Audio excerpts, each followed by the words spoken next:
Good evening, ladies and gentlemen. Welcome to the second annual Spring Ring Handbell concert. We are thrilled to have all of you here ready to experience an unforgettable evening of music. My name is Christine Pasterchick, and I'm the Director of Music Ministry here at Manasquan United Methodist Church. I'd like to first thank Pastor Javier Barroso for hosting us today, and there he is. Right on cue. I didn't think you were coming. He had a wedding today. I didn't think he was coming. I'd also like to thank my colleagues, Deacon Ned Purwo, the Director of Music Ministry at Holy Trinity, and to Don McClinsky, Director of Music Ministry and Liturgical Arts at the church in Brielle, as well as each of our 42 musicians for saying yes again to this idea. Just a few housekeeping notes. Restrooms are located through the chapel doors in the hallway. Ladies' room is to the left. Men's room is straight ahead. There's a handicap and family bathroom to the right.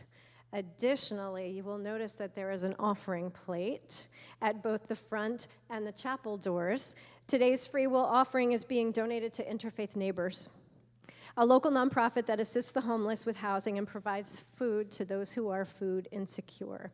We proudly support them and the mission they serve in our community. And now get ready to be swept away by the incredible talent and energy that will fill this church. I would like to introduce to you Don McClinsky of the church in Brielle.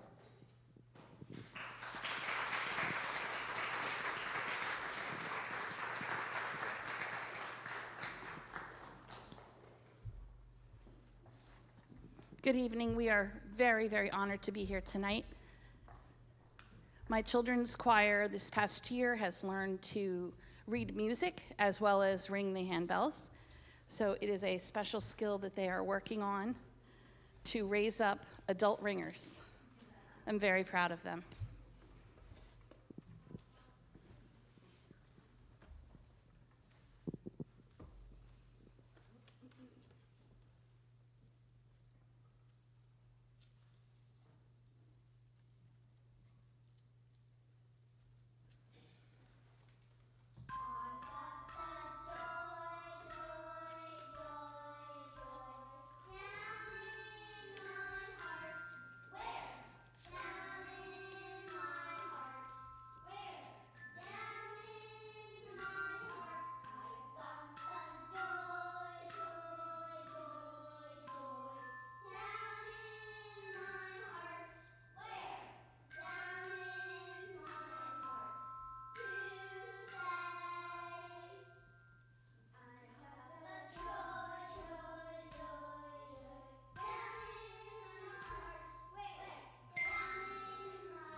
One of the special things that I like to do at our church is to have, I am so sorry, I did not know you were there, is to do multi-ministry.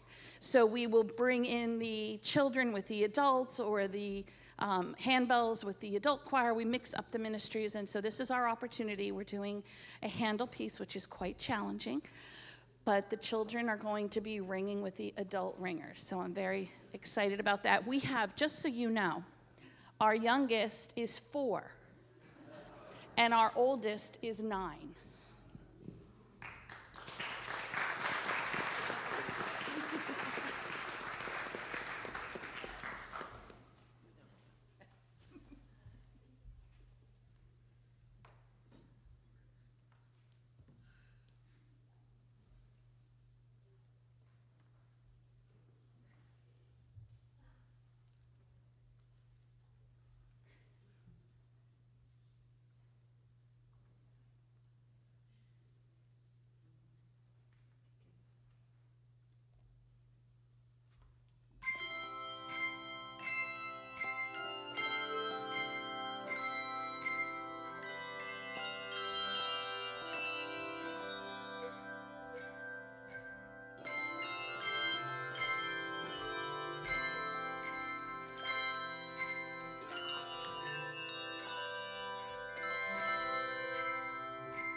We're always a work in progress, but it's a positive work.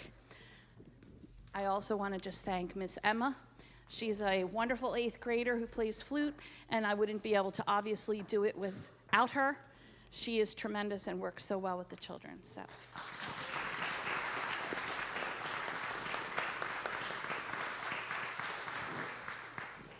Our next piece is I'm going to sing when the Spirit says sing. It's a spiritual, but it's going to really be I will ring when the Spirit says ring.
This is the time I get to entertain you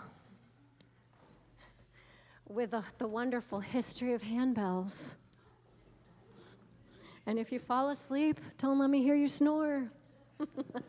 No, I just want to tell you a few facts because Dawn and Madeline are presenting a piece on their handbell tree, and that requires them to specially weave together the handles of the handbells and hang them so that they can be malleted, and that takes a little bit of time. So I have some fun facts for you. Since ancient times, handbells have been used in church rituals. Initially, they were simply gourds or shells that were struck with sticks of wood, but eventually they became crafted of wood and clay and stone.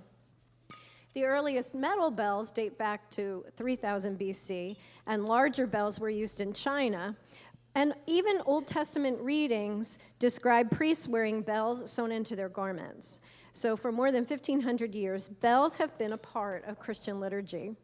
In 17th century England, bells were cast and used in church towers in the belfries as a way to call people to worship. It was also around this time that handbells began to be tuned diatonically, and that means the 7-note do, re, mi, fa, sol, la, ti, and then back to do, that scale. That's in the 18th century, though, they expanded their use to a chromatic scale, which is 12 tones, and that's what you see here. Bells at that time began to be included in simple arrangements of hymns, providing a unique sound during religious ceremonies. And by the end of the 18th century, almost every town and village in England had a handbell band. They called it a handbell band. So who do you think brought handbells to the United States? Anybody? P.T. Barnum. Who would have thunk, right? But he was in England and he saw these handbell ringers, and he thought, oh, this is going to be a wonderful act, but I'm going to make it more exotic. I'm going to bring it to the U.S., and I'm going to dress them up as Swiss ringers, as if Switzerland is so exotic, it will bring much more money to him. That is how handbells were introduced to the United States. Now, in the early 1920s, the tower bells of Boston's Old North Church needed a makeover, and there was a woman named Margaret Shercliffe. She and her father made several trips back and forth to England because she was determined to either repair or replace the tower bells. Now, in England, she became the first American to peal a bell in an English tower. And so to commemorate the occasion, she was gifted a set of Whitechapel bells to bring back to the United States. Now, Whitechapel bells are the bell of England. And she founded the first handbell choir, handbell band, in the United States called the Beacon Hill Ringers of Boston. And it wasn't until the later 20th century that some new techniques began to be introduced, some of which you're seeing here today. You saw the mallets. We have martellatos that you're going to see, plucking, shaking, dowel techniques to create wow effects. And these techniques add a new dimension to the sound and versatility and beauty of handbells. How are we doing up here? Perfect. So if you have any further questions about handbells, come talk to us after the show.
Okay, chapter 2 of our show brings us to the Holy Trinity Lutheran Ringers as they make their way to the altar. You can take this down. I'd like to introduce to you their Director of Music Ministry, Deacon Ned Purbo.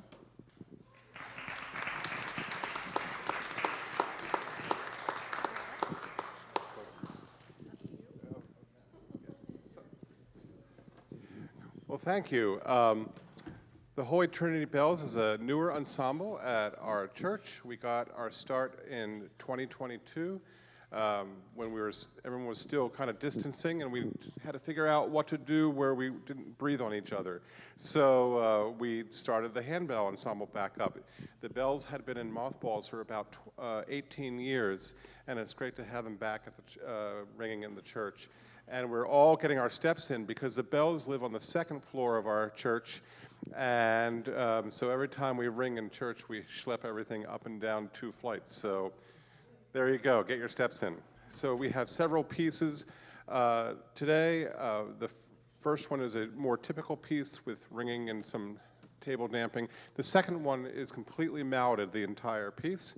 And then pageantry, our last piece, has some different ringing techniques as well. So our first piece is Joyful Praise, I believe, with F sharp.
While the Methodist ringers are getting set up, that's okay.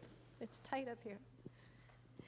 Our opening song is called Earth and All Stars. It's a Herbert brokering hymn, and the text urges the universe to sing to the Lord a new song, highlighting verses from Psalm 148 and emphasizing that everything in creation reflects God's glory.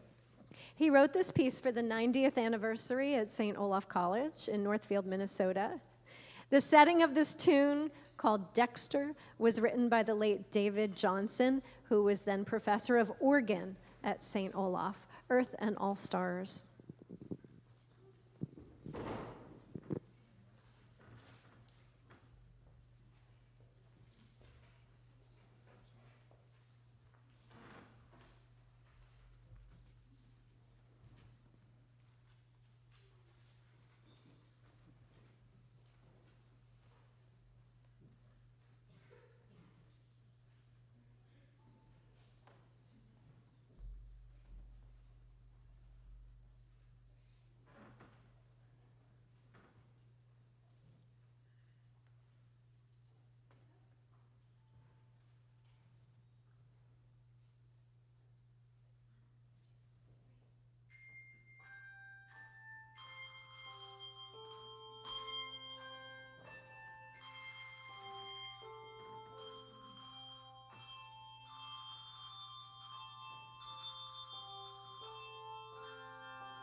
The theme of God's greatness is captured in this arrangement, which blends the popular contemporary Christian song, How Great Is Our God, with the well-known favorite hymn, How Great Thou Art.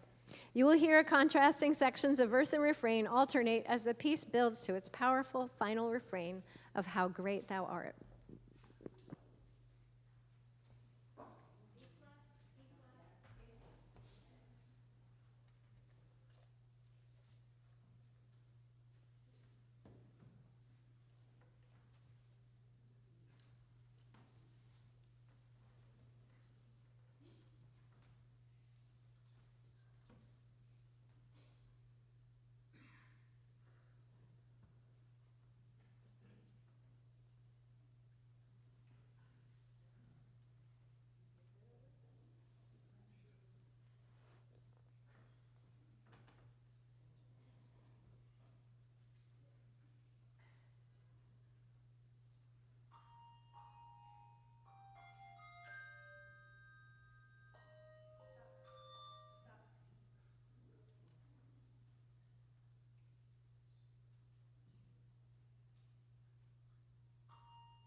B flats.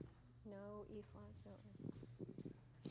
Hymn of Promise is a popular hymn that was penned by Natalie Sleeth in 1985. She was inspired by a T.S. Eliot poem called The Four Quartets, and the idea of opposites like death and resurrection and winter and spring, drawing on the idea that our end can be a new beginning.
Nice job. Now it's going to get tight.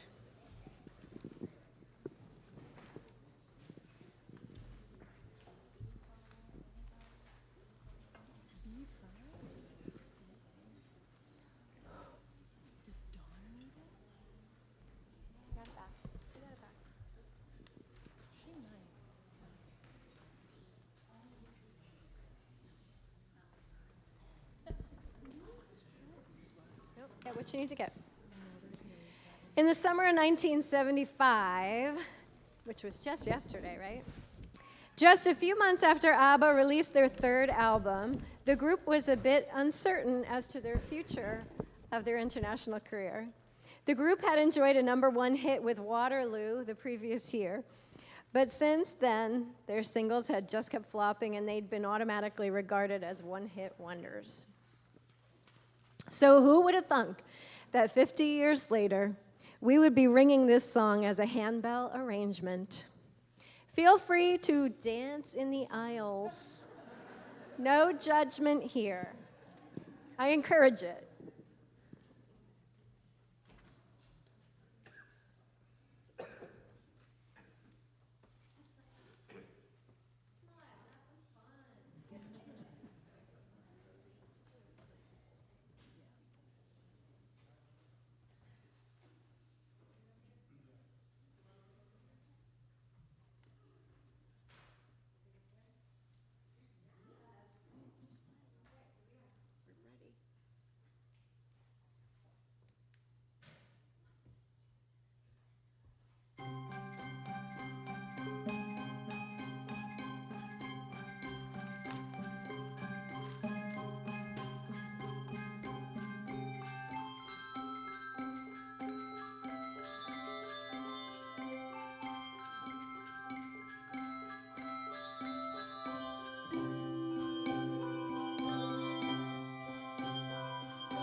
showing off.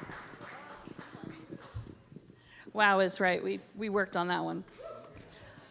What I just wanted to share while everyone's shifting to our last song for this evening is no one really quite knows what goes on behind the scenes. As a pianist, what we're all trying to do is to be all 10 fingers and 10 toes, all working together under the same central nervous system. And it takes a lot. It takes a lot of laughter, it takes a lot of mistakes, but it builds us up as a family. And I think that Ned and Christine would agree that we are our own church family, and that by doing this type of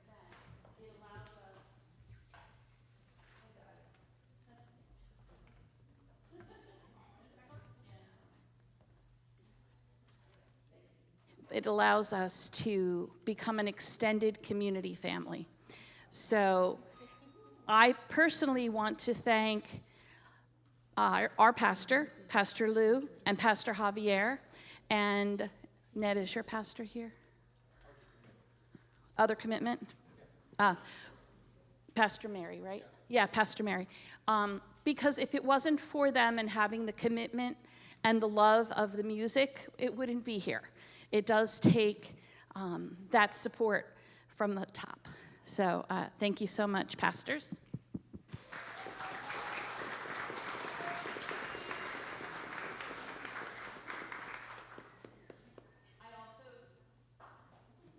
Here we go. I don't know why it keeps going on.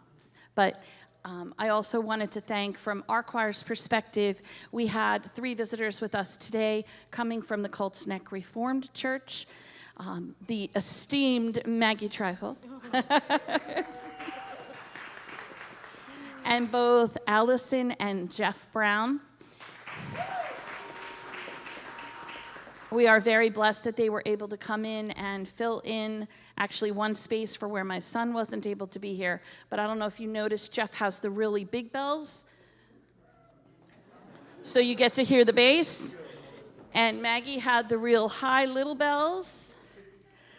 So neither of which our particular church has. So it really lent a nice fill for all of us. And then bottom line, Christine Pastorchick for pulling this all together. Miss Lily, could you come here, please? Again, behind the scenes, the coordination, the flyers, the who's going to do what, following up. We're all busy. It's Easter season. And Christine kept us all together. Ned also has been especially busy with his busy schedule with church and everything he's involved with. So thank you, Chris, for continuing to keep after us and get us. And you know what? It brings us to a greater level. Doing Mamma Mia is nothing that we would have ever undertook ourselves. Right, choir? Could you get the for me and the card? So we just have a little something for Chris, and we appreciate you doing this for us as well as for our community.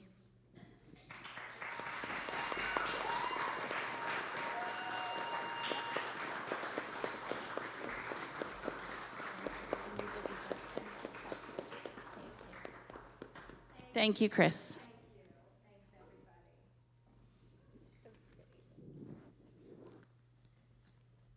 And thank you all for coming.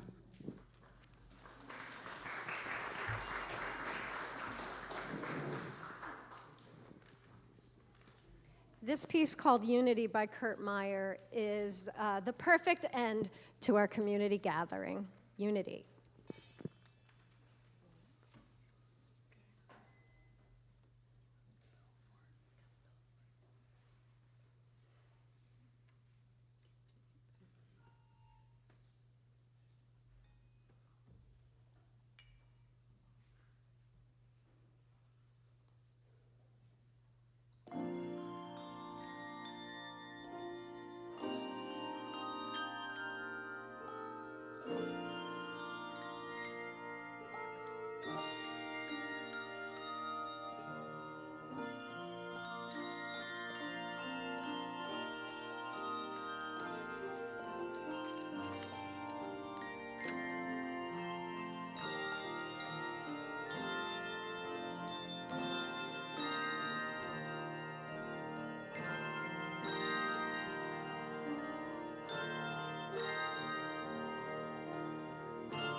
Bravo.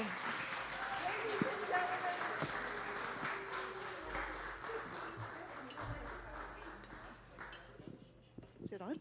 Ladies and gentlemen, Christina is really not expecting this, but I'd like to chime in with the words that have already been spoken. And first, welcome you all to Manasquan United Methodist Church. I want to thank very, very much our guest music directors, all of our ringers. Thank you for pouring your heart into this. And especially would like to give our love and thanks to our Christine, who I think I speak for all of us when I say thank you so, so very much for your patience and for your grace, your mercy, and for loving us no matter what bells we play at what time, and for making your music your ministry. Thank you, Christine. We have a small gesture of our love and appreciation for you.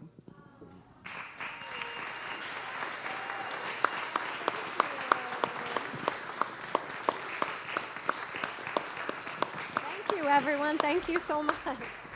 Oh, I'm humbled. Thank you so much. A heartfelt thank you to all of you, of course, for saying yes and rising to that to the challenge of playing Mamma Mia, of rising to the challenge of playing Unity, of rising to the challenges of logistics. We did it for the second year in a row, and I invite you back again for next year. I hope you'll say yes again. And a heartfelt thank you to all of you for putting up with my history of handbells. No. For coming out tonight and listening to our concert. Thank you so much. This is a perfect photo opportunity. If you could get everybody in a photo. Don't move, I'd like to get photos. So if you want to bring your people forward and we can get a photo. Oh, which is your best?